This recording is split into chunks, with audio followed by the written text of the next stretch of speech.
start by examining the Domain Setup menu. At the top of the screen is the text search box. To quickly find the setup information for a domain, enter the domain name in the text box and press Enter. The alphabetical list to the right of the text box is used to find all the domains that start with a selected letter, or to list all domains. Selecting the Add New Domain link will allow you to configure the system to accept email for a new domain. Let's look at how this is done. We'll configure the system to process email for Sweeney.com. The domain name is obviously Sweeney.com. And the mail hub for the domain is mail.sweeney.com. Note that the mail hub may be entered as a fully qualified domain name, an IP address, or a list of names or IP addresses. Delivery will be attempted to each host in the list in the order listed. The type of authentication selected is determined by what you want to allow the users or administrators for this domain to access. The simplest configuration for a domain is to only allow the super administrator to modify the configuration or to access MailWatch data. You should select Disabled as the authentication type if you want to use this restricted setup. If you want to create domain administrators who can log in and modify the configuration or access the MailWatch data for this specific domain, you may select local authentication. Email users who have access to their own configuration or MailWatch data may also be created using local authentication, but then each user must be created manually, or they may create their own account using the register link on the login page.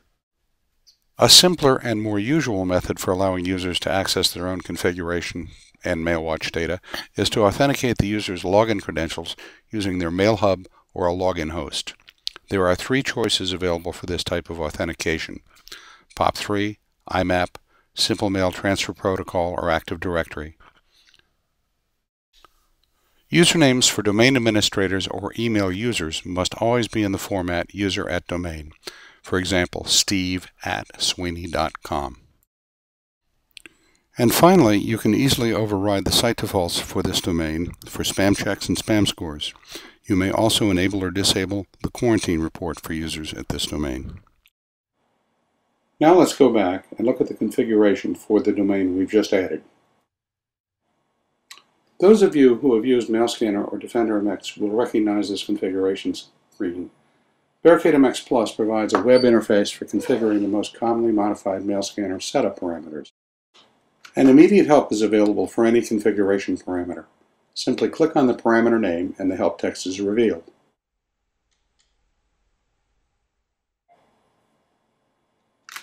Click on the help text again and it's concealed. And please notice the site value shown just to the right of each configuration parameter. When you create a new site, the starting configuration values are taken from the site called default. These site configuration screens allow you to override any default configuration values for individual sites. Another new feature of BarricadeMX are the configuration exceptions. These are essentially MailScanner rule sets that are applied only to the domain that is actively being configured. Let's look at applying an exception to the Scan Messages configuration option. Note that the rule exception will be applied if it matches a regular expression that hits all or part of an email address. The direction of the match can be from the matching address, or to the matching address, or even from one address and to another address. The result is what will be used by the configuration option if there is a match. For most options it will be either yes or no, or a string would be appropriate input for the configuration option. And the search section allows you to search for existing rule sets that match the string entered into the search text box. Simply enter the string to match and select the Submit button. And to finish up the domain setup menu, let's take a quick look at the default domain. When a new domain is created, this configuration will be used as the base configuration for the new domain. And changes to this default configuration will be used for any new domains created. There are 5 sections to the default configuration. General, which you're looking at now, Attachments, Content,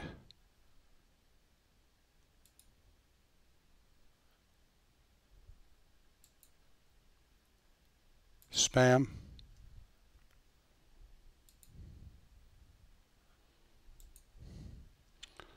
viruses, and notices. And be sure to select Update after making any changes. Now let's take a look at the Setup Users menu. User accounts are created in two ways, manually or automatically. You manually create a user by selecting the Create User link, which brings up the screen used to create a local user. You simply need to fill in the blanks or checkboxes for the username, password, confirm the password, and type of user. The fields full name, email address, comments, spam checks, spam scores, use default, and quarantine report are all optional. Now let's go in and manually create a new user. The username will be the email address, jjjj@fsg.com.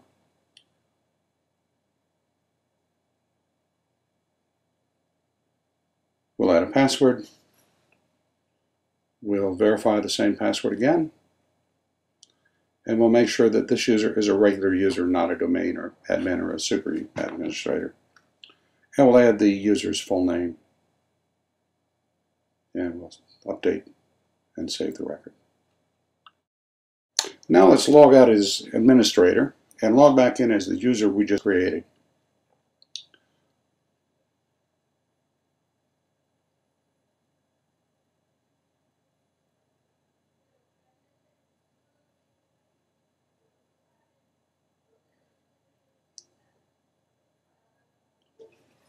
And you'll notice that the top level menu is totally different for a regular user than it is for a super administrator. Obviously, they can see any messages that have been quarantined. They can release messages from quarantine. They can classify messages, blacklist, whitelist, add to Bayesian filter, etc., etc. And they can actually view the message.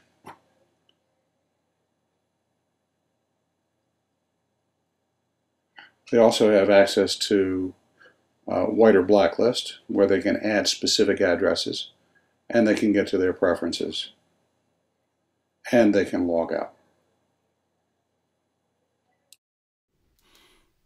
Now let's log back in as the admin user, and let's just go to the users menu again, and let's edit the user we've just added, jjj@fsg.com, and all we'll do is change the user type to be a domain administrator, and we'll update the record, and we'll log out as the admin. And now let's log back in as jjj@fsg.com, but this time jjj@fsg.com will be a domain administrator. And the first thing you'll notice is there is a different top-level menus available to a domain administrator than there are for a regular user. The biggest change is that the domain administrator can see all of the messages that have come in for the FSG domain. And they can go to the message detail page, and they can release messages from quarantine. They can also go to the domains page, and they can edit the configuration for the domain. They can also add to the whitelist or the blacklist for the domain. And they can access their own preferences and log out. So let's try to log in as Steve at Sweeney.com.